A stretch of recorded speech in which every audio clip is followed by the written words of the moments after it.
سوال ہے کہ کیا حضرت علی رضی اللہ تعالیٰ عنہ کو مولا کہہ سکتے ہیں؟ دیکھیں قرآن پاک میں سورہ تحریم کی آیت نمبر 4 ہے اور یہ 28ویں پارے میں ہے۔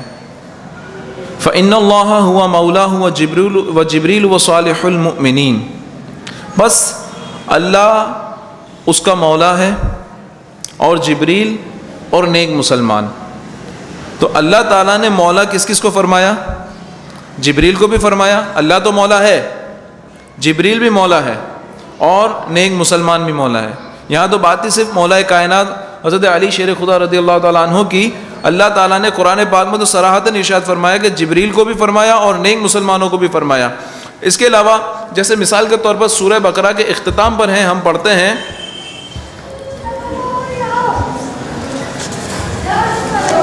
ربنا ولا تحمل علينا إصرا كما حملته على الذين من قبلنا ربنا ولا تحملنا ما لا طاقة لنا به واعف عنا واغفر لنا وارحمنا أنت مولانا فانصرنا على القوم الكافرين۔ یا فرمایا انت مولانا، تو ہمارا مولا ہے، تو ہمارا مولا ہے۔ مولانا کے معنی کیا ہے؟ ہمارا مولا، تو ہمارا مولانا ہے۔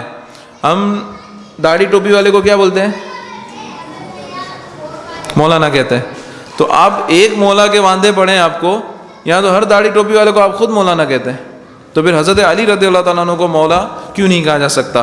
حضور علیہ الصلوۃ والسلام نے ارشاد فرمایا من کنت لہ مولاہ فعلی مولاہ، اور ایک الفاظ اس طرح میں ملتے ہیں من کنت لہ مولاہ فہذا علی مولاہ، اور کما قال علیہ الصلوۃ والسلام جس کا میں مولا ہوں یہ علی بھی اس کے مولا ہے۔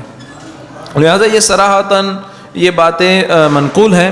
اس میں بہت ساری باتیں اور بھی کی جا سکتی ہے، جیسے مولا اگر اللہ تعالیٰ کی صفت ہے تو اسی طرح اکبر بھی اللہ تعالیٰ کی صفت ہے، اللہ اکبر کہتے ہیں، ٹھیک ہے نا؟ تو صدیق اکبر سب سے بڑا سچا، فاروق اعظم، جیسے گزشتہ مذاکرے میں غوث اعظم کے حوالے سے گفتگو ہوئی تھی، اور اسی طرح عثمان غنی، غنی بھی اللہ کی صفت ہے، ٹھیک ہے؟ حضرت عثمان کو غنی کہتے ہیں۔ مگر یہ جو خارجیوں کا نکالا ہوا ہے جنہیں بغض علی ہے، انہیں یہیں پہ آگے بغض آتا ہے کہ مولا علی، تو یہ بہرحال ایک عداوت والی بات ہے اور ایک جہالت والی بھی بات ہے کہ فقہ کے کتاب میں آپ کو کثرت کے ساتھ یہ مسائل ملیں گے جو غلاموں کے مسائل ہے۔ تو غلام کو عربی میں کیا کہتے ہیں؟ عبد، کیا کہتے ہیں؟ عبد۔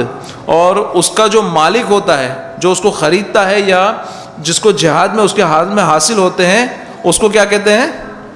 کیا کہتے ہیں؟ مولا کہتے ہیں۔ اس کو کیا کہتے ہیں؟ مولا کہتے ہیں۔ تو ہر غلام کا ایک مولا ہوتا ہے۔